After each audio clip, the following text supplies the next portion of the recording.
are all supporters of our team. We chant of Super Blues, ringing all around. Now all you blue boys know what we mean. We are the lads from the Tilton. We'll support you till the end of the day.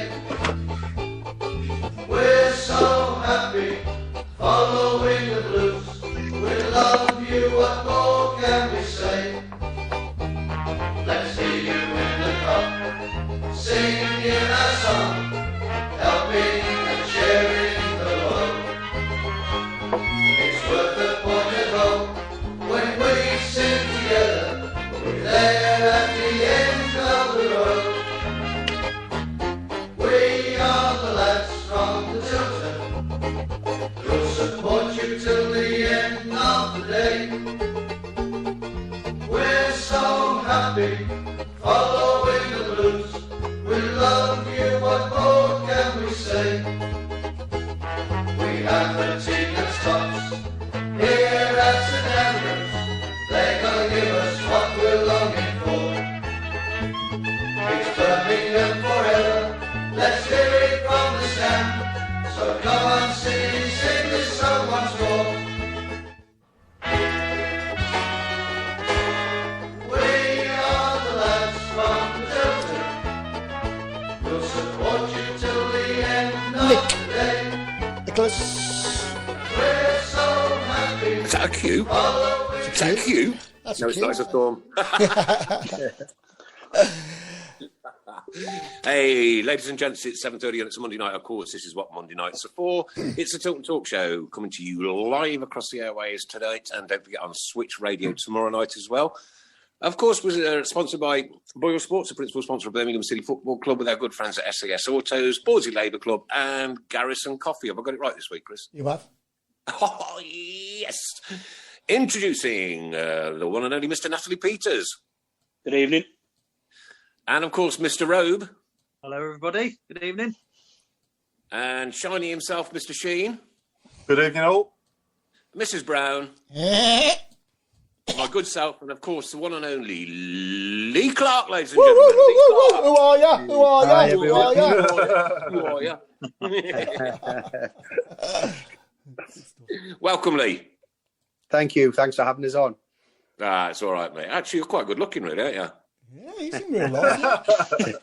It's amazing what these camera phones can do. Oh, it's great to see you smiling. It's great to have you back in the company of Birmingham City fans as well, matey. And sorry it didn't work out, but to be honest with you. Yeah, of course. I mean, it didn't go the way I wanted it to. It didn't go the way the fans deserved or the where the club should be. It's a Premier League club and everything, Absolutely. but where it is, the facilities, the support, the numbers, the people behind the scenes when I was there, even though majority of them aren't there now, in terms of the English administration team who were there, who basically kept the club going in terms of trying to do the right things, because obviously we all know that we're in a bit of a financial black hole at the time. Right. But, I thoroughly enjoyed it. If I could turn the clock back and start again, and obviously know what I know now, you do a few things differently, but I wouldn't turn the clock back in terms of would I make that choice again? Of course I would. It's the biggest club I've managed, and I wish I could have been more successful, but it wasn't to be. There was mitigating reasons, obviously something to do with myself as well. Didn't do as well as I wanted to, but also reasons why that, I was a little bit hamstrung at times as well. Total and utter respect to you, gentlemen. Total and utter respect to you. What an opening statement. That's superb. Right, okay. We're gonna headlong into that most iconic moment in the world ever. In the world, right? Ever. Now we've had some as Birmingham City fans. Now me and Chris have been Chris has been going a lot longer than I have because he's a lot older. I've been going since 1973, and I can remember first beating the Villa, staying up against Notts County, relegations, promotions, Carling Cup final, Leyland Daft Cup final. you jumping into that crowd is right up there in those iconic moments. Now, if I'd have run that fast, I'd have died 3 times on the way down there, I promise you. What possessed you to just, when you went up, and I watched it so many times, honestly, and you were pointing, you were going, that's for you, it was for you, it was for you, and that was for you. It was brilliant, iconic, superb, nice one. Great moment. No, I meant that it was for them, and I meant the fact that it would be achieved was because of the supporters. Those numbers that turned out, we didn't deserve those type of numbers to come to Bolton Wanderers that year. We'd had a terrible run towards the end of the season, and it was it was just astonishing, the numbers that turned out. The day was just completely weird. Woke up, and usually you've got, as soon as you wake up on the morning of the game, it's there hitting you. I felt quite relaxed, even though I knew the magnitude of the game. And then when the players went out to warm up, when it's an away game, it's a difficult time as a manager, because when at home, you've got your own office. You can go and sit and watch the TV. If there's a live game on, you can go and watch that and try and take your mind off the game until the players come back into the dressing room and you do your final bits and pieces. But in the away game, obviously, you haven't got your office. You're just sitting in the dressing room. And I usually have my phone off and before a couple of hours before the game. But this day, I didn't. And I remember just sitting in the dressing room on my own, quite lonely, quiet moment. And I just sent my family a text to say, thank you for the support. It's been a tough time. You've been terrific.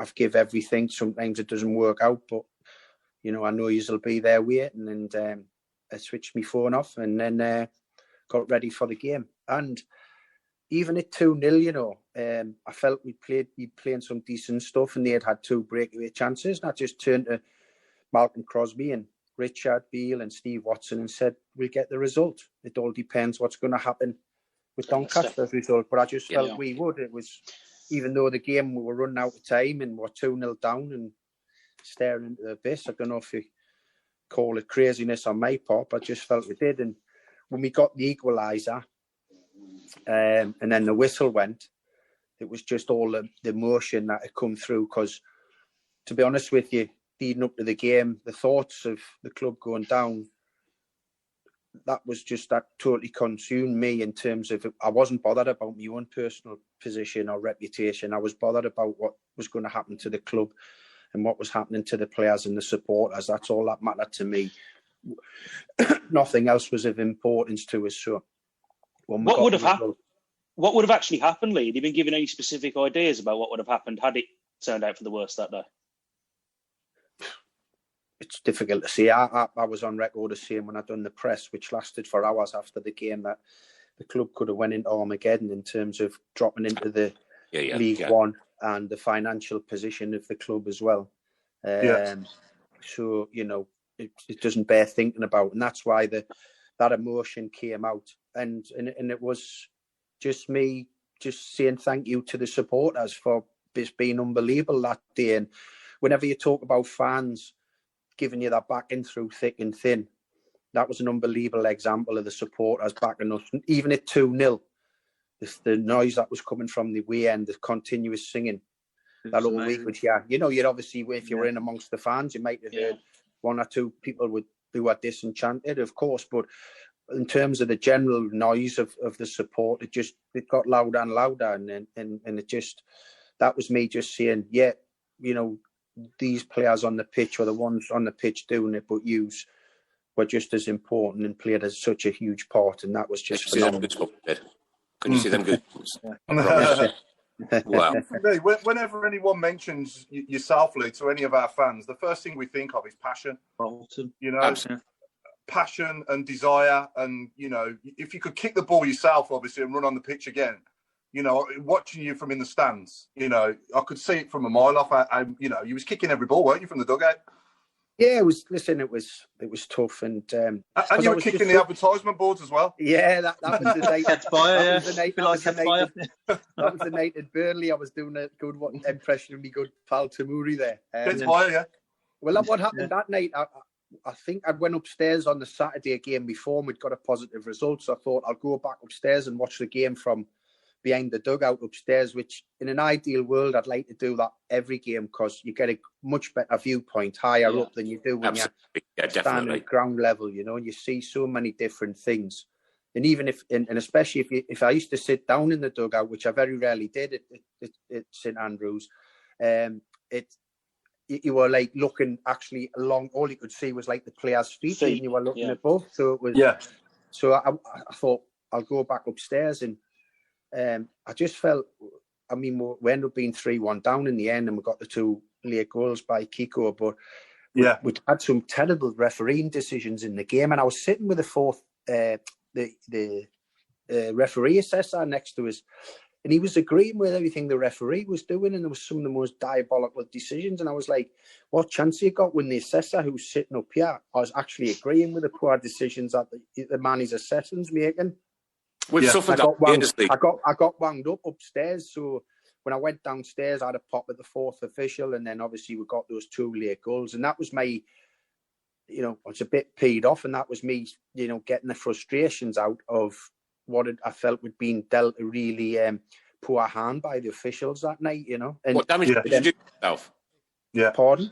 What damage did you do to yourself? I done nothing, but I just bought myself a lovely pair of brand new shoes that were ruined. So when I got to them as well, and I take a lot of pride in me shoes and stuff like that. So I was absolutely devastated when I got to them and they were scuffed a bit.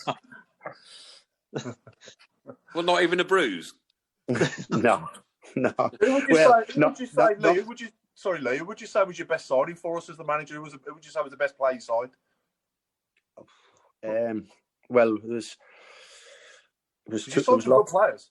lots of loan signings. There was obviously a lot of the youngsters who were brought through. I mean, if you're talking for what they went on to achieve for the club and what the cost, you know, Paul Robinson was always a pound for pound, a big signing for us. We lacked a lead. We lacked a leader. I think he came in just training with us initially, then a little bit of a trial, and within a couple of days, I was ready to take him. I knew the leadership and the example he could be to the team. He's never say a die attitude. He's obviously ability, played in the Premier League, but his infectiousness, how he trained, how he prepped for the game. He was, you know, he was probably pound for pound the best one because we got him for free, and he stayed at the club and became a great servant for them and a great leader. So obviously there was, I mean, that season that led up to the Bolton fixture, if you remember, our first group of loan signings in the first half of the season were doing terrifically well. And then we drew that game in between Christmas Day and New Year's Day at home to Barnsley at St Andrews. And I remember being in the office after the game, and I think we're just a couple of points out the playoff positions, and we were planning on, you know, we started planning on the second half of the season, maybe make 1-2 additions to the squad and kick on and give ourselves a chance of, you know, outside chance and an unexpected chance of getting into the playoffs because no one gave a real opportunity because of our situation. I remember getting a phone call off Julia Shelton. Well, I actually got 5 in the space of about half an hour from her to say, this club wants that player back. They all had recall options in the loan deals for 1 week in January, and they all pulled them all back. Just on that, Lingard, was that Lingard, Dan Burn and Kyle Bartley, Jesse Lingard. Who else did we have? Aaron McLean. Dan Burn, one other. So we had to then go back into the loan market, and the lads I tried to replace them with weren't as effective in the second half of the season as the lads had been in the first half.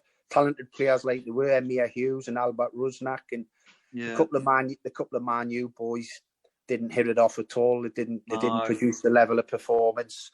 You know, Taylor Blackett and people like that just weren't up to the level. And did that surprise you, Lee? Did that surprise you when you saw the Man United lads come in and they weren't quite? Were you a little bit, downhearted a little bit? I was not in terms of that. It didn't happen, because when you get loan players, it can happen like that. You know, you have some that are. The key for me when you get loan players, and which we tried to do, was they had to come with the mindset that they were like a Birmingham City player. Yeah. And the ones who failed inadvertently always remembered that oh, well, I'm just at Birmingham as a loan and my parent club's club X, Y, or Z. And they didn't put themselves into that mentality. Whereas they didn't embrace it. Group, the first group of lads, the Kyle Bartleys and Dan Burns, they were absolutely gutted that when they were having to leave. One, because they probably knew they weren't going to go back to their clubs and play, but two, they'd loved the place, they'd loved the club, the size of it, the facilities, the support. They knew if we could have kept everyone together, and so the game. I was going to say, Lee, the game I remember from around that time. It was around. You mentioned just around Christmas. Do you remember the Bournemouth away game? Obviously, bearing in mind Bournemouth went on to obviously basically not barely lose a game. Did we win 2-0, didn't we? But we looked like a proper team. And then, as you said, Bartley goes back, Byrne goes back, Lingard goes back. I think we had a couple of injuries, and he basically had to rebuild half a team in the space of a few weeks. So when people moan about quick question in the loan signings, just in the second half of the season, couldn't replicate what the lads in the first half of the season done. Yeah. Quick question, Lee. Do you then think that the loan market is quite destructive to the game? It can be, but when you were in our position, it was the lifesaver, because I wouldn't have been able to get players. I wouldn't have been able to get any new players in. I wouldn't have been allowed to try and enhance the squad. How come we allowed that clawback clause in the contract to loan them? If you're going to loan somebody, you want them for the season. Because that was the only way sometimes you could get the deal over the line. They're in control. That's the only way, the big boys are in control. As fans, we don't get involved in all of this every day, so it's nice to get a perspective on it. So it must have kind of wiped all the rest of the team's smiles off their faces as well when all these lads went back. Yeah, it was extremely tough. And if you remember as well, that season, I lost the two best fullbacks in the league. Stephen Carr, good pal of mine and next teammate, who was my captain. He never played a league game for us with his injury. Yeah. David Murphy played 2 games for us. We beat Millwall 4-0 and we beat Sheff Wed 4-1, or reversed results where we scored 8, if you remember. Saturday and Tuesday. Jesse scored the 4 in his debut, and then we played Millwall. They were the only 2 games David Murphy started that season for us. So I was going into people don't really often mention that I had the best left back and the best right back outside the Premier League. Yeah, one played 2 games. One played 2 games for us, and one played 0. It wasn't just them two as well, to be fair, of injury. You had, I know Keith Fahey, whatever problems he had, he barely featured for you. Marlon King, I think, did his knee within a few months. But it wasn't just them. You're talking there, and you're talking about nearly half a dozen established championship players. You can't even barely get on the field. And of course, it makes an impact, especially when you've got no money to replace them with as well. I mean, you mentioned obviously, remember that season as well, just after the Christmas period, you got rid of the 2 coaches you had, Terry Mack and was it Derek Fazackerley? Do you ever think at that point that you could have maybe got somebody who, because obviously you replaced them with Alan Thompson and Steve Watson, who you knew anyway. Do you ever look back and think maybe Alan wasn't really a replacement. Alan came in because I promoted Richard Beale from under-23 manager to first team coach, and Steve became assistant manager. So Alan took the under-23 role. So, and I was always a big believer in giving everyone in the academy, not just players, coaches as well, a pathway into the first team. So for all the players I give debuts to from the club, I wanted to show the staff that were there as well, who I respected a hell of a lot, because I used to spend, a lot of time at night times sitting behind after the first team training sessions had finished in my office and going to watch the academy boys train, not just to watch the players, to watch the coaches. And did you ever think though, maybe at that point when we did start to struggle of getting someone in completely fresh from the outside, just have a fresh set of eyes on it? Well, first of all, you said that I got rid of Terry and Derek. It was like a mutual decision. They were older and they were a bit, Terry was away from his family quite a bit then, in a position where, there was a little bit of flack flying around at the time. And so we just decided to freshen things up. I really liked Bealey from the first time I met him. I thought he was a terrific coach and really loyal. Steve was obviously part of me setup anyway, so promoted him. And then there was one or two other positions. So when Alan came in, he needed a bit of help. And Carl Hooper was a young coach in the academy who I moved up from his position as, I think he was an under 8-9 coach then, and he came in as an assistant under 23 coach. So, yeah, listen, but I had Malcolm Crosby around, like I brought Malcolm in for the last 4 or 5 games. Malcolm was my head of recruitment. Malcolm had managed in an FA Cup final, been a manager, coach, done all the jobs. So decided to use that. In hindsight, looking back, you know, probably myself, Derek and Terry should have sat down for a longer period. We made the decision too quickly, probably in the heat of the moment after a game on the Saturday when we made the decision on the Sunday. Thrashed everything out a bit more openly and just sat tight till the end of the season, because no doubt they were a huge help to us. You know, they'd been part of the success that I'd achieved at Huddersfield. The quick question: How much control did you have on players coming in and going out? I had a lot of control. But when you mean control in terms of did I pick them? Yes, but did I have control in terms of the finances? You were restricted. You know, for example, a story is a player called Ashley Westwood, who's now with Burnley, a central midfield player who went, I think, went to Villa in the end. But my first summer as That's Burnley twice manager. You've sworn today, by the way. Pardon? That's twice you've sworn today. You can't say that B word. All right, I'll not. And so he was at Crewe Alexandra at the time, and Swansea City were in the Premier League, and Malcolm had a good relationship with the head of recruitment at Swansea at the time. And they got on the phone to us and said, look, we're going to sign the boy Ashley Westwood from Crewe, but we don't believe he's ready for the Premier League yet. We'd like to get him into the Championship. Would you be interested? And whatever they were paying him a Premier League wage and offered him to us for $5,000 a week. And we thought, terrific deal. I liked him. I knew a lot about him. I thought he could have been a good player for us in the Championship on a season-long loan. And for those figures, he fitted into the budget really well. So when I spoke to the mob in Hong Kong to try and That's quality. To try and sort the deal out, I got the response that there was no funds available, and then half an hour later I got asked the question by the same people, would I be interested in taking Aurelien Gomez and Jermaine Jenas on loan from Tottenham? And they were obviously going to cost a lot more than the £5,000 a week Ashley Westwood was going to cost. The reason Ashley Westwood wasn't at no-go because they didn't know of him because he was from the lower leagues. Yeah. But they knew these two players, even though they were coming to the end of that time at their football club. Especially Jermaine. I'd played with Jermaine and picked up a few injuries, and which curtailed. But I didn't need Aurelien Gomez. I had Jack Butland, who I was going to give his Championship debut to. Why did I want to bring an experienced goalkeeper? So the response to that was, well, just bring him in as your number 2. And my response back was, how am I going to keep Aurelien Gomez happy as number 2 at Birmingham? That's why he's kicking off at Tottenham.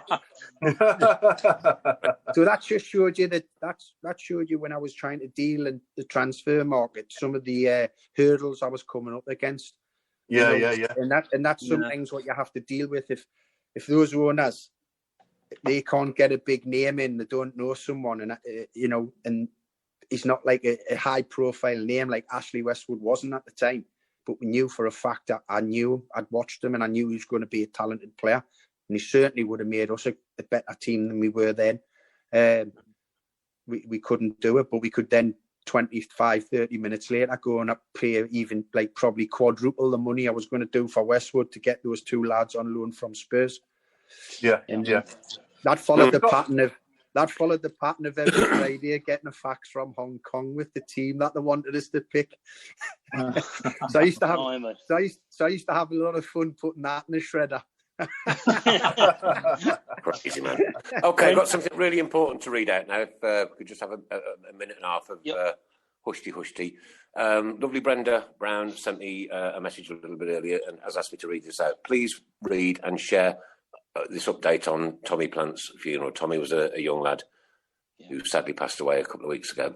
Hi, everyone. If you haven't already seen our previous post, we are trying to arrange as many cars as possible, modified and not, to follow the funeral cars and make as much noise as we can for Tommy on his final journey this Thursday, the 22nd. If you can make it, please arrive at 11 a.m. at Moneyhall Church Car Park, B303PS. There will be a bus arriving at 11:30, which will be our cue to start following. So please do not be late or block the roads. There is 2 huge car parks at the church. Myself and Vinny will make sure we are the first ones there to greet everyone and to answer any further questions. But please remain in your vehicles to comply with COVID rules. On the journey, please feel free to pop, bang, honk your horn as much as you wish, but I'm sure it goes without saying, no burnouts allowed and drive sensible at all times. Unfortunately, due to COVID rules, we will not be able to enter the cemetery. So once we arrive at Lodge Hill, we will continue past. Just continue to follow the shark car and make as much noise as we can for our final goodbye. If you're able to make it, please send us a message so we can figure out numbers, as we also have a small surprise for Tommy and the Plant family. We need all your help. Thank you. With all our love, GLA Autos Limited. There you go. Tommy Plant. Yeah. Always incredibly sad when these things happen, you know, and especially when it's a young child like that. It's such a young age. Got like the goosebumps are all over me, mate. Honestly, I promise you. So tragic. Really. Yeah. Thanks for your time on that one, gents. No problem, mate. No problem. We've got lots and lots coming in on the shout box. There's a couple of you. Gaynor Robinson, Lee, you're a really nice guy. I had the pleasure of meeting you at one of the Birmingham City Disabled Xmas parties. Graham Haynes wants to know, is Lee back on Ziggich's Christmas card list? Top bloke Lee. Yeah, man. There's so many. There's hundreds and hundreds of comments coming in. Right, okay, always a blue forever, a blue little man, rest in peace, keep right on, Blues players, first pump from us all. Right, there's another question that's been burning me all week. Now, I want everybody's view on this, right, because I'm not really a controversial character, right? I'll tell you what I do, I'll put it straight. Taking the knee before a football game. Taking the knee before a football game. Ronnie, I love you. Vic Singh, I love you. You know what? There's so many lovely people. I don't care what your colour is, but I don't get why we are asking footballers to go down on one knee. I've got my original 1990 shirt in there. I kick racism out of football. I'm not a racist. I don't care what colour your skin is. Well, I don't care. But what I don't want is Lee, I tell you what I do, right? The second that comes on a live game, I turn around. There you go. Well, I think my ex-teammate and friend of mine, Les Ferdinand, said the right things when his club was accused of, in one of the first live games of the new season, when they didn't take the knee. I think, was it against you guys, no? No, Coventry, it wasn't. It was Coventry and... Coventry at St Andrews, was it? Yeah. And so Les come out and said, you know, that was good. It emphasised it at the start of the campaign. But actions have to speak louder than words, and there has to be things done for it. Taking the knee isn't enough and isn't making the impact that it should be now. So, you know, there has to be a real surge from everybody. And like you rightly said, you know, thinking that you've done enough because you take the knee before a football game, it's not even scratching the surface. There's far more to be done than that. And, you know, there's been too much made of it, whether clubs do it or whether they don't. It's getting stronger actions done and you know, just educating people. And I can't believe we're in 2020 and this is getting out of control like this. It goes beyond football, doesn't it? It does, and it's never come into the equation for me in terms of anything, in terms of me friends, me teammates, the players I've signed and etc. It just doesn't even come into me thinking one little bit at all. Did you experience much of it as a player? One second, Paul. There's lots of comments coming in on this, and Ray's just come up. The problem, Nick, is racism is out there. It needs more than the knee. Forget the knee, right? Let's do something really positive about it, right? We're a multicultural city. We have Indians, Sikhs, blacks, Muslims, English people. God, when we're owned by bloody Chinese, for Christ's sake. I mean, wow, no, it just makes me so mad that. You know, you know what? I've said too much already. Probably. Sorry, Paul. Crack on. No, I was just going to say, Lee, when in your playing days, did you experience much on the, in any games that you played in? I know not you personally, but obviously any of your teammates. No, there was just one towards the end. There was an incident with an ex-teammate of mine, Emre, the little Turkish midfield player. Yeah, I remember it. Yeah, I remember it. I think it was an incident at Everton, which went through all the FA channels, and he got found not guilty. But there was a reaction from one of our opponents that would be very strange if that was the case. I don't know. I mean, yeah, I would just think it would be so small-minded for that to happen. And it's when I was growing up watching the football in the 80s, and it was some really poor things happening then. It was horrible. Like people like John Barnes and people like that. Yeah. Some of the things that were going John on. Barnes, it was just, I don't get it. Honestly, I cannot work it out. I cannot get it through my head why people would be like that in any walk of life. So I don't get it at all. But I can tell you now, every single one of our black players I revere. If you've got that badge on your shirt, mate, that's all I care about. I don't care about anything else. It's a badge. You play for the badge. We'll remember the name. Yeah, absolutely. But I think forget about your allegiance to your football club. I think, like you've just said, you're living in a city that's so multicultural. Yeah, absolutely. Yeah, you see people on the street. It's not an issue. It's that everyone's the same as far as I'm concerned. Yeah. Lee, obviously you've worked inside football, and there's been obviously a lot of there's been a lot of claims in the past where they've said there's been institutional racism, where obviously maybe black or ethnic minority players haven't had coaching opportunities, or even opportunities higher up at clubs in terms of boardroom level, management level. Have you ever noticed that? Have you ever noticed any inherent sort of discrimination? I've got to say, probably ignorantly no, but then when it gets pointed out to you and you look at it, the diversity of boardrooms or, select committees of, the different governing bodies, stakeholders in the game, and you see that there's not a great ratio, is there? No. I think what we cannot push is that, sometimes it goes the other way when they say, well, we don't get a chance at a high level. But, it doesn't matter what level. You've got to give them chances. And just like any other coach or manager, majority of them have to start at the bottom. There's only a select few who get given that really big job at the first job of their career, isn't it? So the rest of the guys really have to, get that experience in the lower leagues and hoping that they can try and catch someone's eye with the work they do at clubs lower down, and get that chance. I mean, it was a spell of about 7, 8, 9 years ago where it was going around that the British coach, whether it be white or black or whatever, was only going to get a job in the Premier League if they got a team promoted into the Premier League, because it seemed to be that, the end thing at that time was to go for a foreign manager. So the British lads were thinking, the way we're going to have to be a Premier League manager is by taking a team up. Now, that's changed as well because, there's clubs took chances there now. But there's not going to be many Mikel Artetas out there where their first job's going to be in Arsenal.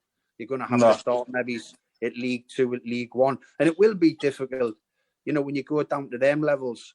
Certainly with what you've experienced, if you played at the top level, is completely different. But if you can show people in different ways that you can manage, an ex-player of mine at Huddersfield, Michael Flynn, now manager at Newport, doing a fantastic job. Yeah, absolutely brilliant job at Newport on very limited resources. A big surprise for me is an ex-teammate of mine, Tommy Wright, who's done a brilliant job up in Scotland at St Johnson for many years on a ridiculously low budget. Won the cup for them 3 years ago. You know, in a league that's dominated by the two big boys and potentially Aberdeen. You know, so you've just got to make sure that you get down there and you catch the attention. You know, you've got to realise when you get to that level, it's very difficult where you'll pick up a high win percentage, or you'll do this with a player, you'll do that or whatever. And you know, because you're dealing in a far different environment. You know, I think that I'd like to think that obviously once fans can go back into grounds, that these low lives who do revert to racism. Well, hopefully it'll take a back seat in their mind, because they'll just be that grateful to be back at the football again, surely. I totally hope and agree with you. I think that would be a real positive to take from this negative at the moment of not being able to get fans into stadiums. Yeah. Because I think what you will get now with supporters and what's happened with football, the 2 or 3 positives that are coming out of this awful pandemic that we're in and we've been in, is one, the football world's had to come into the real world, with the exception of the Premier League. The teams outside of the Premier League are having to come into the real world in terms of where we are financially. So, you know, the clubs outside of the Premier League and potentially a Championship, certainly League One and League Two, realism's coming into the wages and the salary brackets at that level, and the agents are having to become more realistic. But also, as you say, the realism for the supporters, because they've missed it. I've got to say, I don't know how I would have coped as a player or even a manager. The adrenaline rush, that's why I went into management, because once I knew my time was finished as a player, that adrenaline rush that I'd had from all my life every Saturday afternoon or whenever the game kicked off, how to replace that is you know, and I don't know how I could have handled playing in a real competitive game, i.e. a Premier League game or an FA Cup tie, and there's nobody in the ground. I've got to say, I don't know how I would be able to do it. Not that I wouldn't be professional, just I'd love that adrenaline rush of playing in front of the supporters. That was the buzz. I'm going to turn that on its head. I'm going to turn that on its head, right? Do you know what? It's exactly the same for us as supporters in reverse. Really is. It's just watching the game on Saturday. Like somebody said, you know, every 10 minutes, every 10 minutes or so, just spurt out the crowd singing "Keep Right On" over the speaker, over the tannoys, you know. And this one from Anthony Garvey is not blues related, but a really interesting question: how good was Gazza at Newcastle, and was he the best player you ever played with? Paul was, for me, after 1990 World Cup and before the FA Cup final, when he done his knee, before he was meant to go to Lazio originally the first time, was on the verge of becoming the best player in the world. Yeah. Without a shadow of a doubt. That injury scuppered so many things for him. An example of how good he was at Newcastle, he broke into the team as an 18-year-old. And one of his first games was against a real tough midfield at Manchester United of Brian Robson, who was the current England captain at the time. And Remy Moses. Who was a really tough player. Was that when he patted Remy? Was that when he patted Remy Moses' afro after going past him? Yeah, and he absolutely obliterated Brian Robson and Remy Moses in that game, and I think that put him on the map. And it was his character as well. He wasn't just such an unbelievable player; it was his infectious character. I mean, being around him, you couldn't relax. You know, later on, got a chance to be alongside him when I got in the England squad with him at Le Tournoi as well. And, you know, he got older, but he hadn't got any more sensible. In fact, he'd probably got crazier. So, you know, he just a special lad who was very generous, an unbelievable talent, who I wish, you know, towards the end of his career and when it finished, hadn't happened what had happened, because surely he had something to give back to football in terms of even coaching youngsters or being an example of, you know, demonstrating techniques, passing techniques, free kicks, this dribbling skills would have been unbelievable. And I'm totally convinced that day in the cup final changed everything. He still went on to do brilliant things. He still loved in Lazio and in Rome. He's adored up in Scotland. Wow, I mean, Glasgow Rangers. He's just the god up there. I mean, and you know, wherever he's been, if you speak to everybody, I mean, you know, you listen to Gareth Southgate last week during international duty when there was quotes that Mr. Grealish was going to be the current group Gaza was the current group Gaza, and even Gareth Southgate says you're totally unfair, you're unjust. Gareth Southgate said, I played with Paul Gascoigne. You cannot compare any England international to him because he was one of the world's best. That day, that World Cup in 1990, he was taking on all comers. World Cup, 96 as well, the Euro 96, that goal against Scotland. I mean, that is probably my favourite England moment in my life so far. And you can probably see in 1996, his star was waving a bit. You know, he wasn't the Paul of 6 years ago because of various different things in his career, but he was still phenomenal, and that was the difference. You know, just on someone from John Donohoe. I sent Lee a thank you card when he took over at Blackpool because I loved his passion.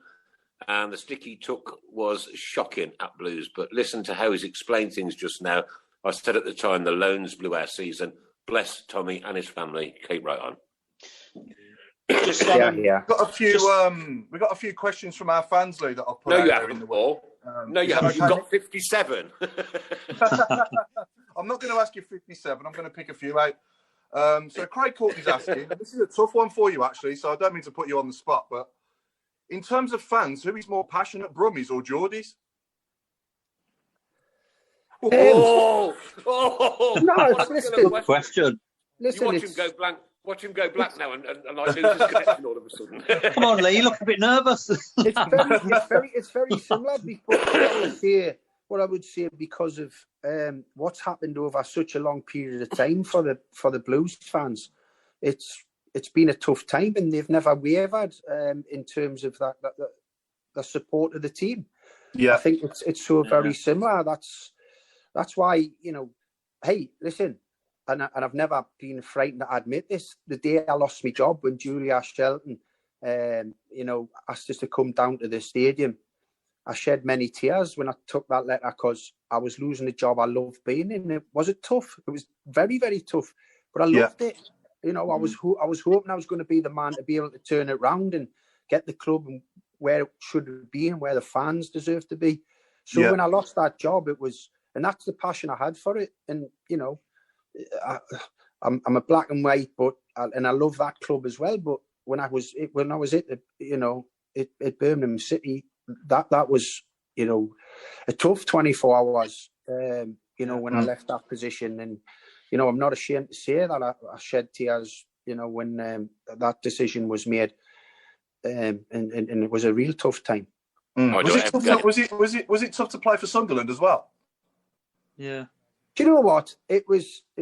I was just one of them lads. Yeah. That was probably one of my assets. I just give everything.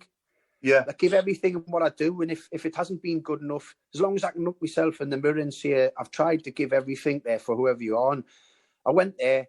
I never got any stick off the Newcastle fans. I used to go back and watch them quite regular. Still lived in the city. And the good thing for me, I hit the ground running as a Sunderland player. The 2 years I was there, I got Player of the Year. And so, you know, it was just doing the job. The manager convinced us, Peter Reid. He played a big part in us going to the club. So, and we had 2 great years. We had some great players. I played with some great lads, great camaraderie, and and you move on. Yeah. You know what? 1973. Have a guess what my first game was? FA Cup final. Nope. Birmingham City versus Newcastle. Was it at St Andrews? At St Andrews, yeah. Was that 1893? So,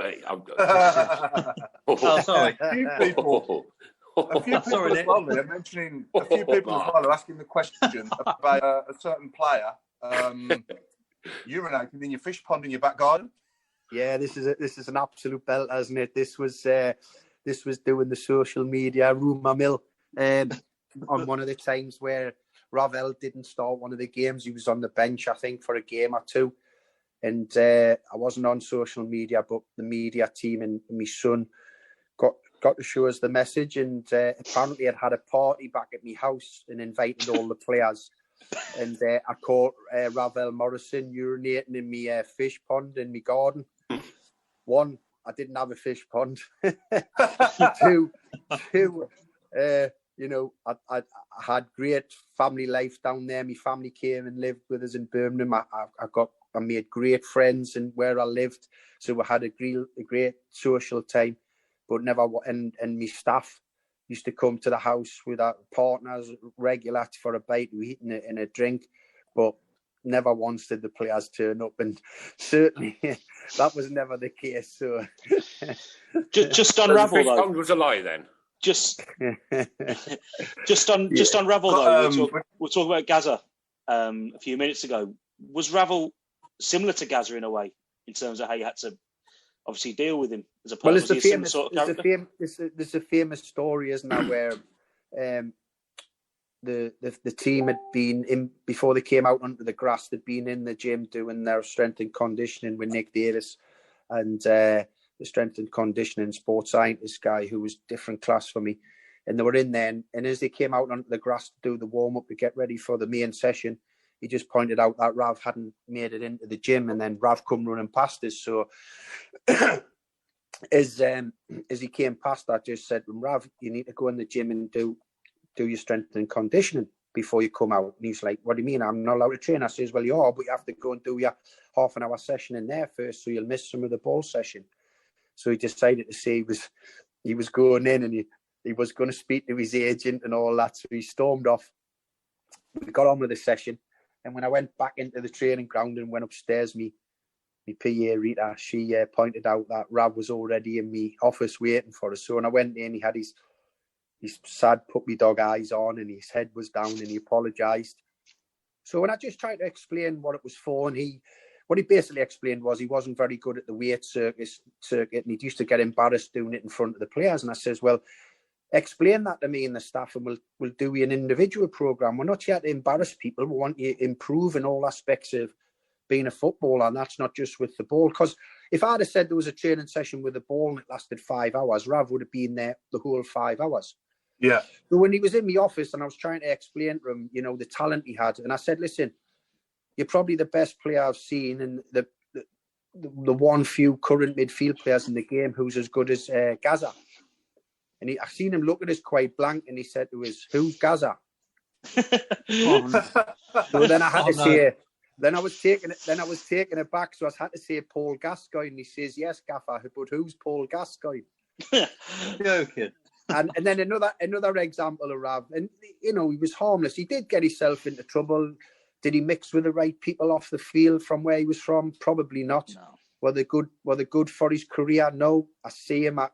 It breaks me heart when I see him going to some of these clubs. He's become a journeyman when you see the ability he has.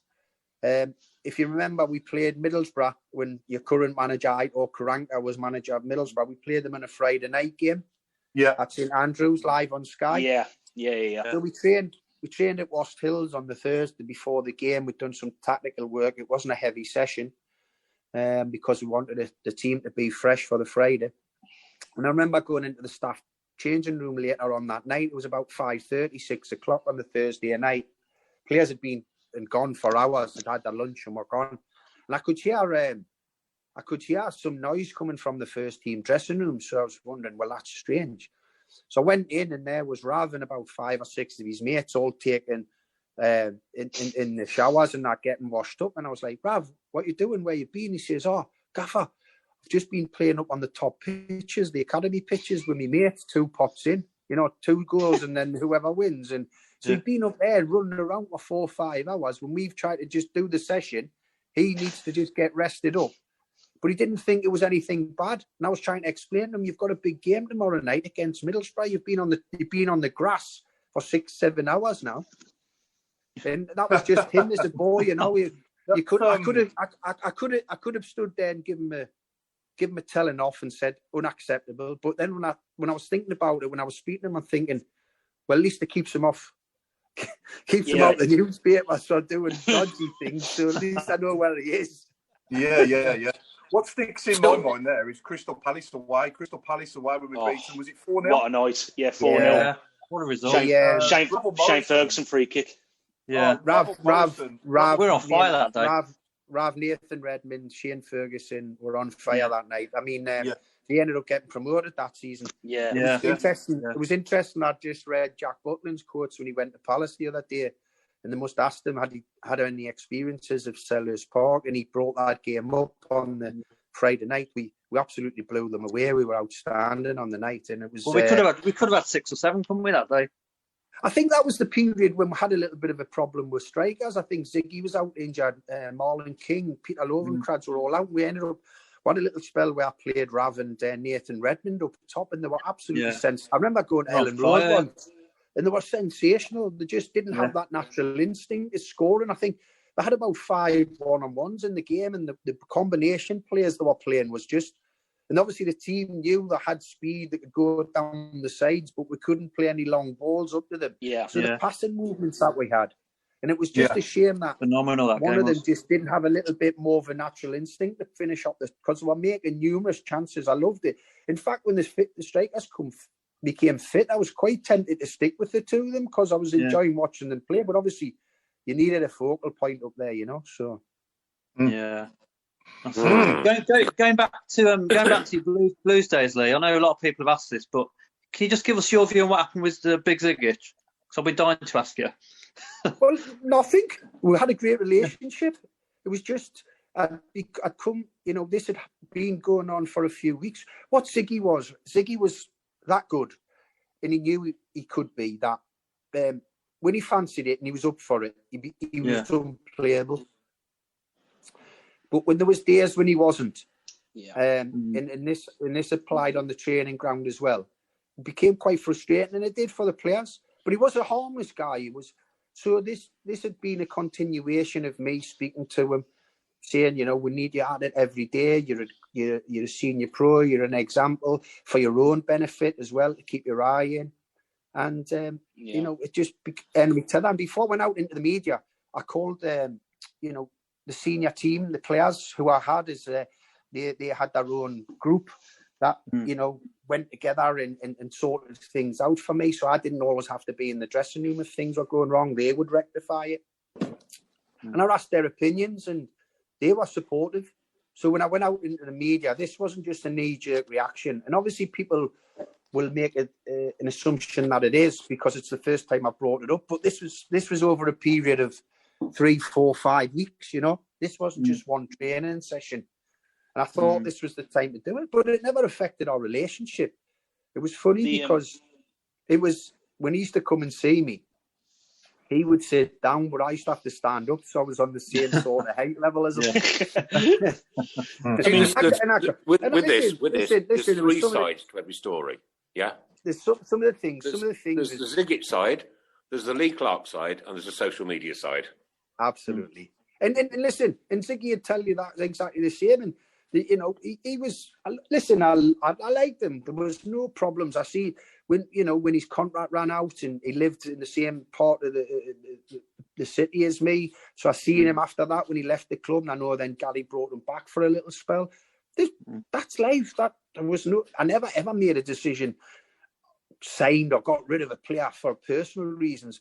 I done it whether I thought, you know, we couldn't keep Ziggy at the football club. Every window, I was getting advised that we had to move him on, and it just wasn't happening. And do I blame Ziggy for that? Of course I don't. Any man in their right mind getting offered that contract over that period of time, it snapped their hands off, and rightly so.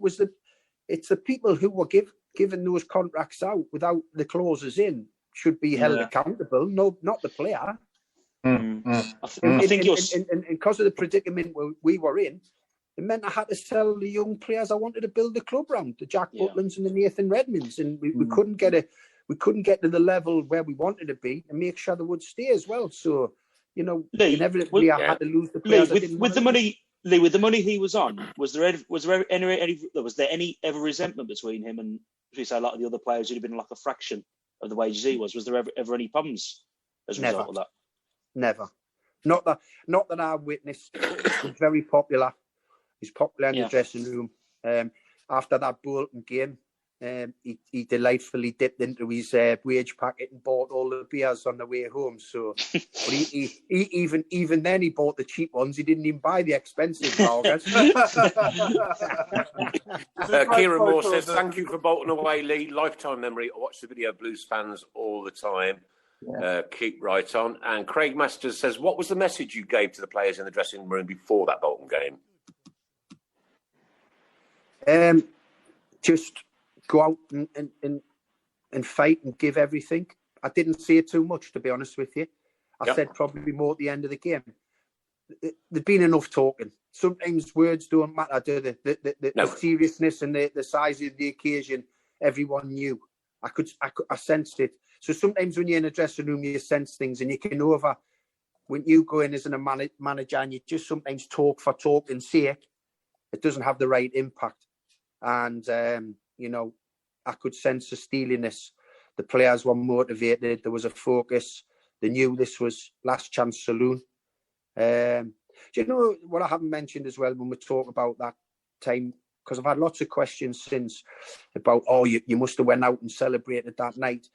I was so mentally and physically drained after that game. I went out for dinner with my family. And we didn't even get to the main course, and I had asked them if we could go home. I was so tired, and I just went straight to them and to sleep, because it physically and mentally it just drained so much out of us. You know what? Wow. Not realizing as well. You think you're all right, and you think I'll go out and have a good Saturday night with the family, but it was If earnestly, I remember I had a Saturday night out for about 10 people, so don't worry about that. There's plenty of people who had a Saturday night. Plenty of people had a Saturday night out on your behalf. We just came back in the car, and me and my mates came back in the car, and we just shattered, just watching it. It was just can't put it into words. Like I say, it was like as if we'd won something. I said before the show started earlier, right? I didn't get a ticket for that game. So I turned my phone off, I turned the TV off, the radios off, computers off, everything turned off, and I actually went to bed because I just couldn't stand the thought of dropping down that division. It was just off the scale. And then I woke up, and my son Luke rang me up. He says, "Did you hear about the game, Dad?" And of course, he'd got no joy in his voice at all. And I said, "Oh no, mate, please don't tell me. And he says, "Yeah, they went 2-0 up." And I'm like, "Oh no."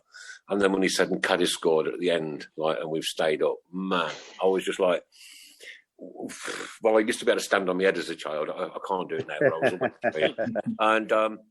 and my granddaughter was on the opposite chair, and I'm sitting in the chair here, literally tears running down my face, Lee, tears. And I mean this, I absolutely mean it. And she said, "What's up?" And I said, "It's football. It's Birmingham City. It's football." Yeah. So she understands. Do you know why as well?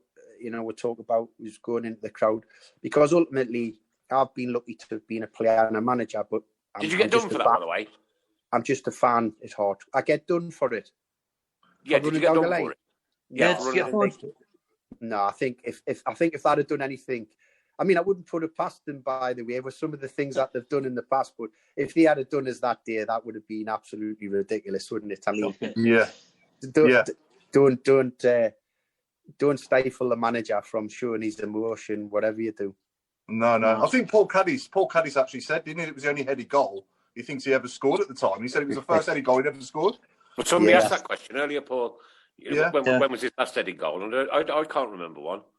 Well, you don't score many when you're 5 foot, do you? Yeah, but he did jump 6 foot in the air to get it. Listen, I signed Paul later down the line when I was at Bury, and I still keep in touch with him. And great lad. He was the only player. David Davis, after we sold Big Tom Adeyemi, they were the only 2 players I was allowed to spend a transfer fee on, because I really wanted Paul Cadiz, and we spent a little one through, was it Swindon, to get him? And then obviously David came from Wolves after, because Tom left on the morning of the first game, didn't he, of the new season. So I'd say David Davis, pound for pound, one of your best signings. Yeah. Listen, we've got Lee from Wendy Mills. Wendy Mills says, Lee, my dad sat in your chair on our tour of the ground, but he said he'd leave the job to you. He's been a Blue Nose for 71 years. That's superb, isn't it? Tony, I can't see the name. Sorry, Tony. My laptop. I need a new iPad. I need a new iPad. Shane Goff. I remember Lee jumping into a bunch of Peaky Blinders. But again, I was saying before the show, we have our iconic moments, like the Lane and Daft, Otto wins Greens with Tatey with the shirt, the penalty at Norwich against Norwich to take us in the Premier League, the relegations, and that's up there. It's right up there with all those moments that people can look back on over. I mean, as fans, it's like a career to us as well. Yeah. Do you get what I'm saying, Mark? Do you get what I'm saying, Paul? It's a contract. Absolutely. It's like a career, and everybody knows the old adage, you can change your wife, change your house, change your car. You can never, ever, ever properly change your football team. Not ever, ever, ever. And Tony Sewell says this is a brilliant listen. Birmingham City, Blackpool and Bury doesn't get much tougher than that, says Craig Masters. No, I'll probably agree with you. Brenda Brown says, tell Lee I struggle to see.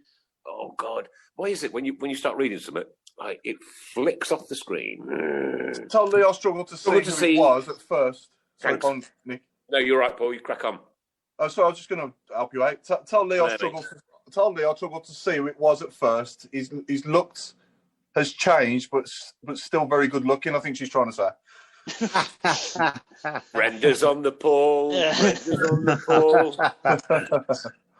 Lee, one thing that does stick out for quite a few people, it does get brought up, Stephen, now from time to time. A few games before that Bolton game, we played Blackburn at home, and you made a lot of changes to the team, and the team lineup, should we say, was unconventional looking. And to be honest, even now, I'll be really straight. I think obviously the team selection went a bit awry. Do you remember the game? Obviously, we went 4-0 down after about half an hour or so. What was the thinking behind that team selection? Because it's still now, it goes down, not so much in folklore, but as the stuff that people just want to put behind them. It does get brought up for quite a bit. I don't know. I remember the result. Reminders, I know Taylor Black. Didn't we have Caddis in midfield? You had Howard wide left, and then Lovenkrands, I think, was going through up front. But you basically, you think you came out in the media at the time and said, I wanted to put 5 right-footers and 5 left-footers on, just to give the team a bit of balance. But was there any other particular thinking behind? Because it was a lot of changes from what had happened previously. Obviously backfired pretty quickly that game because we went 4-0 down after 20 minutes. Oh, it was horrendous. I remember it. Yeah, it was Rudy Gested absolutely murdered with, didn't he? Everything he touched. No, I mean, I think I've tried to. I remember the result. I remember the game because it was horrendous. And what I tried to do as well, leading up to the game, because obviously I was trying everything to try and change the home form. We actually stayed in a hotel overnight in the city centre. Went for a walk around the city centre, tried to get a feel of the support, bumping a few of the supporters, and then obviously that team. Paul. There was a lot of things said about Paul playing midfield, but Paul started off as a central midfield player, and he was just doing lots of good things. And I felt he was probably going to be more beneficial in that role for us at the time. A lot of energy. Honestly, I kind of, when you go on about the team, all I can remember about that was Taylor Blackett played centre back, he just had one of those games that was just not one that you remember as a player. So. And he had a few. He had a few. I can't remember a lot about the rest of it, I've got to say. Yeah. Going back to can you remember the lineup? You would think I could have a go. It was Randolph. I think it went Randolph, Packwood, Thor, Blackett. Who would have been at left back? Callum Riley would have been at left back, I think. Then he went Burke, Caddis, Howard, Lovenkrands, Makeda, and Ibe. That's a guess at it. But I just remember there was a lot of changes because I think Robbo had been sent off the Saturday at Forest, and I think obviously that meant he was suspended. So it just meant there was a lot of changes. But it just obviously that was one that does get brought up now quite a bit as a team selection. And I just wondered if you had any particular thoughts on it. Hey, listen, since I've become a fan again, I'm an armchair fan. I haven't got managers for changing the team, and But when you're in the firing line and you're not getting results, it's easy. I think it's sometimes easy for fans to say, well, can we not just keep the same team for 5 or 6 games? But if you're there as a manager and you're not getting results and you've got other players, they're thinking, sometimes if you're saying to a player, your chance will come and then you're not getting a run of results and you don't put him in, he's thinking, 1, you're full of BS, and 2, you're never going to get a chance. And when you're not a consistent team, hey, listen, as a manager, you'd love to be picking the same team every week because you're getting results. And if you're on a good run, even if you have the odd blip, you'd obviously continue to pick the same team. Listen, when you're playing for a big club, like Birmingham, you cannot just be a good player. You've got to be a strong character. Because rightly so, there's high expectations, and sometimes some of the players, weren't that. That's why a lot of the time, and there's a lot of the games, I would prefer to go with the younger players from the academy because they were born and bred blue noses, so they had that fighting spirit. And they lacked the experience, and they would be naive, and they might make mistakes. But they had that relationship with you guys on the terraces. You had that relationship going back to them, and it worked for us in so many ways. A lot of them lads, since they've left Birmingham, haven't had brilliant careers, but they played in the Championship for their hometown club. Others have went on and had fantastic. Young Damari's a Premier League winner. Obviously not getting his game at Leicester now, but made himself a great career. Other players that have done it, obviously Nathan and Jack. And there's been other lads who've had terrific careers. So that it's as a manager, you'd love to be able to pick the same team most games. You'd love to go through the season and have 7 or 8 players who've played all 46 games without a doubt. I know it's not your era, Lee, but we had Robbie Savage on a few weeks ago. By the time, I think a lot of our supporters wanted to lynch him, to be honest with you. But by the time he'd explained his side of the situation and his side of the story, because like I say, there are always 3 sides to every story, he given, and what all he wanted to do, right, was basically, when we're all back as supporters, walk onto the centre circle, turn around and clap every single Birmingham City fan. And within 3 minutes, it was arranged. That was on this show. It was arranged, yeah? And cut long story short, would you want to come back to Blues and do the same? Without a doubt. Listen, I don't know the reception. What a bloke! What a bloke! I think that question came in from Nathan Cartwright. When fans are allowed back, would you visit us and watch us down at St Andrews? Absolutely. Come down for a day. We'll all meet up with you. We'll have a beer. We'll introduce you to the. I'll come as the fan, and then I'll slag whoever the manager is. I just hope we're not playing Newcastle in the cup. Well, I'll slag Brucey off as well because that's my team. But within minutes, within minutes, I said, "Well, okay, we'll see what we can do for you." And within minutes, Paul Devlin was listening to the show, and he messaged into the show, and within minutes, it was organised and sorted. So Robbie Savage is going to come back and applaud the Blue Noses. Brilliant. Quick question from me, Lee, if I may. Who's the best player you've ever played with and managed? So 2 separate players, obviously. During your playing career, who was the best player you ever played with? And who was the best player during your managerial career so far that you've ever managed? Best player I played with, it's down to 2, and probably because he was my hero when I grew up and I was lucky enough to play alongside him, was Peter Beardsley. What a player. What a player. Yeah. You're talking about, when they talk about the number 10 role, now they talk about players. He made the number 10 role his own before the number 10 role had been invented. Yeah. Remember what he done for Lineker and that World Cup, but if you look what he used to do for the strikers when I played alongside him, I mean, him and Andy Cole had an unbelievable relationship, phenomenal. He wasn't just a maker of goals for people, though. He could score phenomenal goals. I remember going down to White Hart Lane and we beat Spurs 2-1. He scored 2 identical goals by being the best player on the school team, just taking on the whole team. But this was Tottenham Hotspur at White Hart Lane, and he didn't just do it once; he'd done it twice. And in Europe when we played, and remember a goal he scored at Norwich when he looked up and looked like he was going to cross. The keeper at Norwich tried to read the cross, so he just hit it with the outside of his foot into the top corner where the keeper had vacated, and it was just then obviously Alan for what he does, Shearer, I mean, breaking the club record, the Premier League record, scoring all kinds of goals, scoring tap-ins, scoring thunderbolts, headers. I mean, you know, he wasn't the tallest. He was so strong and he was in the air. I mean, I know I've picked me best 1 to 11 for you guys, but when I think about the strikers I've played with, it's difficult because I've left some ridiculous strikers out of that team. Like, and you think, you know, I think I always say it. I was lucky when I think about the strikers I played behind. It's quite easy being a midfielder then, because if I couldn't make goals for them, I was never going to make goals for anyone. Are you still in touch with them now, Lee? Still in touch with a lot of the guys? Yeah, certainly. Obviously, the Newcastle lads, Alan and Peter, live close by to us.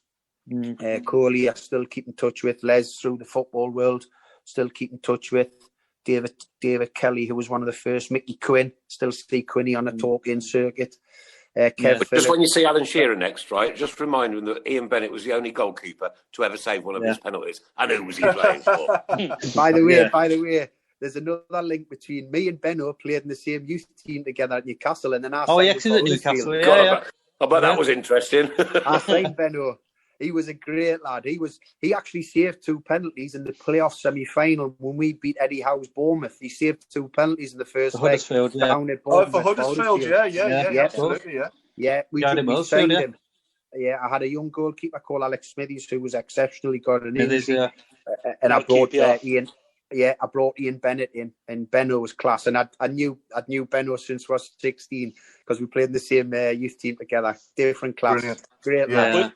I always say Benno was probably about 2 inches away from playing in the Premier League, wasn't it? As in his height. But just been that little bit taller. When I was talking about the difference, so Alex Smithies was a brilliant counter-attacking keeper. I would come and take crosses anywhere in his 18-yard box and get us set off. But Ian was obviously, these lack of inches, was a goal line keeper, so he wouldn't come for crosses. But my defenders knew that, so they knew with Alex when he was coming out, they had to get on the line to try and protect in case Alex dropped the cross and someone would get a shot in. So they would do that. But with Ian, they had to go and attack the cross because they knew Ian wasn't coming for it, and it was quite simple for the defenders. They knew with each keeper because each keeper stuck to it. So, like you say, with Ian for his lack of height, he didn't come and complicate the game. So 1 week he wasn't coming for crosses all over. Then the next week staying on his line. He would stay on his line and just be a great shot stopper and make tremendous saves and have great presence, great communicator and distribution. And that's a sign of a real top keeper, you know. Yeah, sure. Can we welcome, sorry, gents, just 1 second. Can we welcome Steve Portman to the show? Steve listens in every week. Linda said he's late, and he said, I'll move the clocks back a week early. Oh, no. Absolute quality. Crack on, Paul. Sorry, bud. I was just going to say, Lynn, the best player you've ever managed so far in your managerial career? Oh, God. Well, as I said, obviously, with talent, you've got to look at Rav and what he could have done. But in terms of how consistent he was, I mean, as I said, Paul Robinson was one of my best signings. I mean, when I talk about my time at Huddersfield, some of the lads that I took from lower leagues there and went on to have great careers, Jordan Rhodes, we took from Ipswich for 350,000 and sold him to Blackburn for 12 million. Anthony Pilkington snipped from Stockport for 100,000. We sold him to Norwich in the Premier League while he had a dislocated and broken ankle for 3 million. He would have went for double that if he was fit. So it's difficult to put your finger on it. I mean, I've been lucky enough to have some. Yeah, sure. Should we get on to your 1 to 11 then? Can we do that now, Nick? Yeah, just before you do that, Paul, Linda Magda's just sent a message. Full respect to you, Lee. You have all cheered me up from my sick bed. Get well soon, Linda. So 1 to 11 then, mate. Yeah, so these are the best players that you played with, aren't they, throughout your career? Yeah. Your playing career, obviously. Yeah. What we're doing, 4-4-2? No, I went for a 4-3-1-2 because, as I said, I had all these attacking players and I've had to try and squeeze 3 of them in out about the 10 or 12 that I had. Far away. Well, number one, I think, goes without saying. He's world class. He's won everything in the domestic game, both here in the UK and in Europe. In terms of with Ajax, is Edwin van der Sar.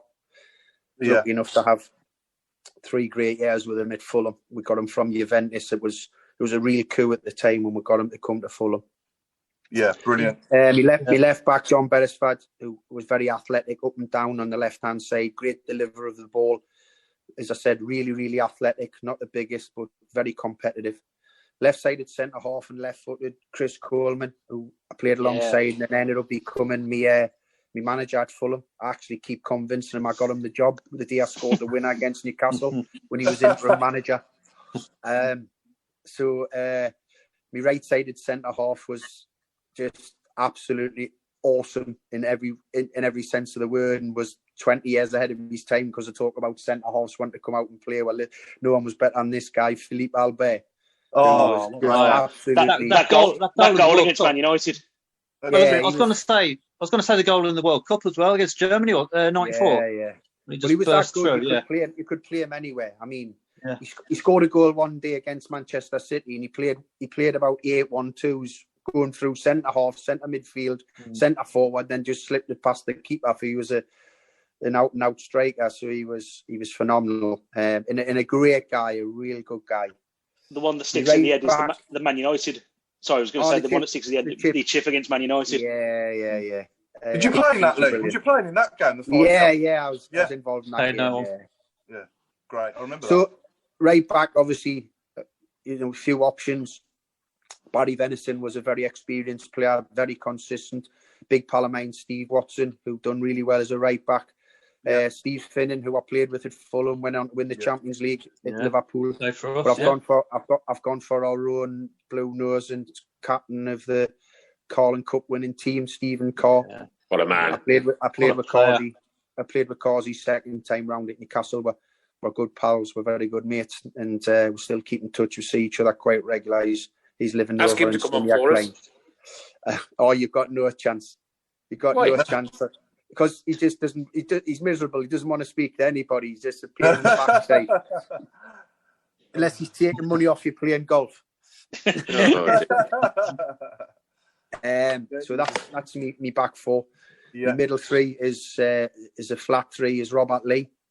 And he was an outstanding player. Came as a right winger. Ended up being a central midfield player. And probably and obviously you managed his son, didn't you? Ollie Lee's son, obviously. Yeah, I had Ollie. Ollie's now with Heart of Midlothian doing well. Elliot Lee, the other brother at Luton. So that was Rob was a phenomenal footballer. Ollie Lee was always someone I felt a bit sorry for, because I think if it was a fair minority, it was a minority, but he used to get a lot of stick because people would say that you're only playing in the team because you knew his dad. But actually, I thought he was a half decent player for the time that we had. I thought, and to be fair, he's gone on to prove since then he's done well. To be honest, in his career. Some of the games that because we had a reputation at that time as well. We used to come strong in the last 30 minutes, didn't we? When sometimes you think the game's gone. And if you remember the cup tie against Stoke City, I think they would go 4-4. Ollie came on that second half, and I know it was Damari's debut, I think, but Ollie was phenomenal in the second half. He got the right on the right foot, because we'd lost Wade Elliott, didn't Wade get sent off? We were man down elbow, as well. It was an elbow, wasn't it? And we played brilliant second half. We they were in the Premier League at the time. We got to 4-4 and unfortunately lost it on pens. And I think Ollie played a massive part in that. Yeah, so, to be honest with you, me and Rob had many fallouts about over Ollie. Rob wanted me to pick him, and so there was never that pressure. It was actually the opposite. So I just felt he was a good footballer, and like what we had at the time in the market we were in. He fitted into that criteria because he wasn't costing a lot of money. So, so obviously Rob Lee, I've got David Batty. Yeah, he was a good player. David was a holding midfield player, probably better than what people give him credit for at times. I said he was a little bit negative. He had 2 terrific feet, passing range, brilliant. We got on really well. He was a good guy. Even though me and him were vying for the same role at times, but he was really good. And then on the left, go on. Am I right in saying David Batty, he absolutely hates football, doesn't he? Yes. He absolutely hated the game. So when he's left, he's never been seen. He's into superbikes, and he's not interested in football one little bit. Wow. So on the left of that three, you've got the playboy himself, the Greek god David Ginola. Oh, what's a player? What a player! But even us players used to fancy him. No, he came. We didn't know a lot about him when we signed him on Paris Saint-Germain, 2.5 million in the time, and we just this 6'3" winger, built like a, Greek god, and fantastic ability, left or right, cross, shoot, just in, and he was that good. The rest of us in the team decided to do an extra bit of work without the ball, because we knew that David's work without the ball wasn't great, but we knew that he'd win with so many games with the ball. We're prepared to do that. And that's how good he was. And there isn't many players you can really say that about, where the rest of the outfield players are prepared to do a bit extra, because then they knew this guy was going to be a match winner for you. Yeah. So that's me midfield three. I mean, I think David Batty and Rob Lead have a lot of work to do with David in there, but they have to just knuckle down and crack on. And then the one player in behind the strikers is obviously someone I've spoken about, is Peter Beardsley. Yeah. Who would, be a maker and scorer of fantastic goals. And behind the front two that I've got, he'd be creating goals every couple of minutes for them. So, and that front two would be obviously Alan Shearer and a big pal of mine, Andy Cole, who, I don't know if you guys know about this, but Andy's record something like 68, 69 goals in 83 games for Newcastle. It was a phenomenal. Yeah. He's the third. He's the third highest Premier League goal scorer, isn't he? Yeah, so he was phenomenal for us, and obviously went on to Manchester United and won many trophies there. And also as well, Andy Cole didn't used to take penalties either, did he? And he's still the third highest Premier League goal scorer. Yeah, never took a penalty, Coley. Never took a penalty. So incredible achievement. Even more incredible team. Okay, loads coming in there. Mike Graham says, "Hi guys, quick message to Lee. Wanted to say a massive thank you for your hard work and effort when you were a gaffer. Even though it didn't end great for you, can't thank you enough for the passion and effort you put into our club, especially at Bolton, when you kept us up and ran to the Blues fans. What a moment that was. True passion. Thank you so much. Top man. Keep right on." Class. Yeah. There you go. Somebody asked me a question earlier as well. What did you think about our anthem first time you heard it proper?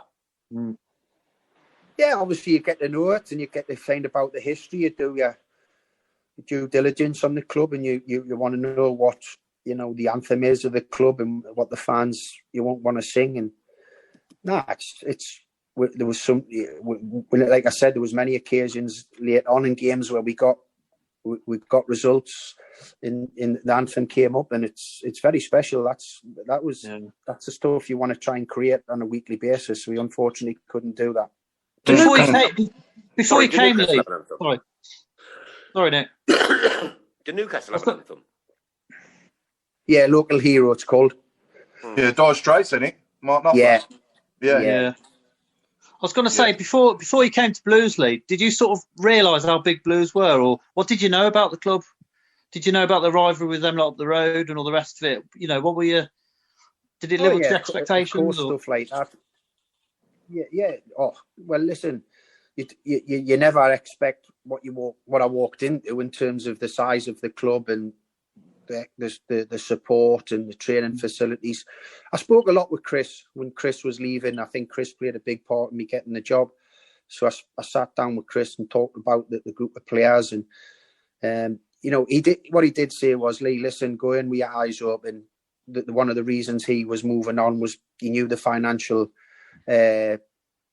ground and set wasn't going to be the same as it was. He knew it was going to become more and more difficult after that great season Chris had, in both Europe and getting to the playoffs. But I think that was, when that call came to go and move on, it made it a little bit easier knowing what was coming up. But, but there was no way I was going to turn the job down. I just thought, if we could get a little bit of luck. But sometimes when you don't realise the issues until you get really in there, and then you understand what you're coming up against. We could have told you. I was going to ask, because obviously you had it at Blues, and then it's possibly even to a worse extent you had it at Blackpool and then Bury. Does the off the pitch stuff actually affect you much in your day-to-day job? How does it affect the players? Well, in the various different roles, I mean, at Birmingham, towards after about 6-7 months, when I was doing press conferences, it was very rarely about football. It was about the finances of the club. It was about were we under a transfer embargo? What did the embargo entail? Was there any takeover on the horizon? You should have done a Brian Clough. Stuff that I didn't really want to be. You Stuff should that have I done a didn't Brian really want to Clough. be bothered about. Can you as the shut up manager. and then? Can you shut up and then ask me the question about the game, young man? Yeah, and that never happened to be the case, and then it was changing all the time of what we could do in the market and what we couldn't do, and where we were at. That summer after the Bolton game, when I was having to recruit new players, we were easily in the bottom 3 for wages in the Championship at that time. And how I convinced some of the players to come at that time, because they had numerous offers much bigger than what we could give them, was to show them the facilities that we had at Ross Hills and St Andrews, and talk about the size of the crowds that we were getting, even though the club, the fans had suffered for such a long time. So that was a big pull for some of the players that we got there. We've suffered a lifetime, Lee. Pardon? We've suffered for a lifetime. Absolutely. That's Lee, a football fan for you. Sorry, Lee, do you remember kissing a lad's head at Bolton after we stayed up? Kicking a lad's head. Kissing. This isn't going to be a compensation. So we've got a gentleman. We've got a gentleman called Dave Portman listening to the show, and it was his son Lee. It was his son whose head you kissed at Bolton, and the picture was in the papers the day after. And I'll take my phone round. Remember this? Yeah. I cannot see it. I can just see your finger. Yeah, hang on. Oh yeah, that's him, is it? That's the geezer's son, apparently. Yeah. There you go. There's a trip down memory lane for you. I hope he doesn't put a claim in against us, because I ain't got any money. Okay, we've had this question come in 3 times now. I was going to ask it. Adam Wilkes wants to know, can you ask Lee about the fit and proper persons test with Berry going to the Dogs and the Carson Young shambles? Chris Brown can't ask me for his mic is broken, apparently. Yeah, listen, that's the biggest surprise for me all the time when these owners, a lot of them who get into positions of owning football clubs. So I think it's the fit and proper persons test, whatever they've got to do to go through that isn't as robust as it should be, because there's too many. That was one of the saddest things. And I could see that when I left Berry. I'm sorry. Isn't as robust as it should be. It's as loose as it can be. Yes, it really is. I probably used the wrong word. And when I was moving from Berry, I knew that it was a club that was living beyond its means, and there was going to be a big crash. I didn't think that what happened to them eventually was going to happen, but I thought there was going to be issues. And it's so sad, because it's a football club. It's about that community. It doesn't matter how many fans go through the terraces. It's the people's club, and you don't. That's what worries me about this situation now. If there's no help to the EFL clubs, they've given 10 million today to the lower leagues, haven't they? All right, million. okay. 10 million. 10 million. That's like a piddle in the toilet for some of these clubs. 10 million, disgraceful. It's why anyway, actually. When Dave Portman's on about his son getting kicked in the head. He just wants you to know, Lee, that it's his most favourite moment in his Blues life so far. That's what we're all about, mate. I was just about to say, when everyone was whooping and cheering that Project Big Picture got voted down the other week, I was saying the cash that was on offer.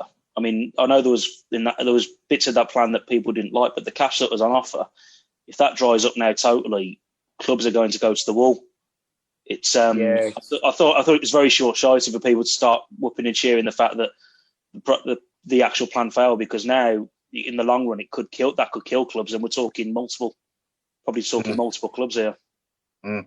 No, I totally agree. It's either way there was issues with it, wasn't there? I didn't like the way they went and done some kind of secretive meeting. I didn't like the way that was done, cloak and dagger. Everyone should be round the table sorting out the issues. I think that's what's probably got most people's backs up, and it's probably backfired, hasn't it? But like you say, hopefully it doesn't mean that some of these clubs that have been there for many, many years are going to go to the wall, because we've already lost Macclesfield, we've lost Bury. Who's next? Yeah. Yeah. And 2 minutes of the show left. Wow. Dave Portman, the lad, the dad of the lad, I think, who you kicked, says that he's still got your jacket. Oh, and it's still on the wall in his pride of place. Great. Still got his jacket on the wall in pride of place, and it's his best blues moment of his life when the gaffer kicks him in the head. Cracking. That's what Birmingham City fans are. This is him. Mike Hill, thanks for tonight. Lee, your passion for blues continues and shines through. Top man, always welcome. Wow, this has been an absolute whirlwind of a one tonight. This has been superb. Really appreciate you giving your time up. It's a Monday night, and you know what? Yeah, we're all as passionate as you are, Lee. We are. Right, we really are. We're a very, very passionate club.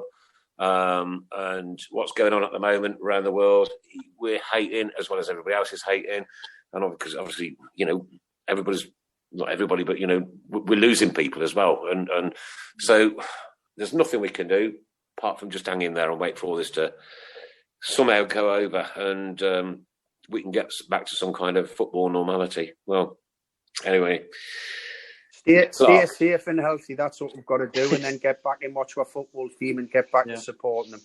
I'd like you can we quickly do predictions for tomorrow? Because we've got Norwich away tomorrow on Sky.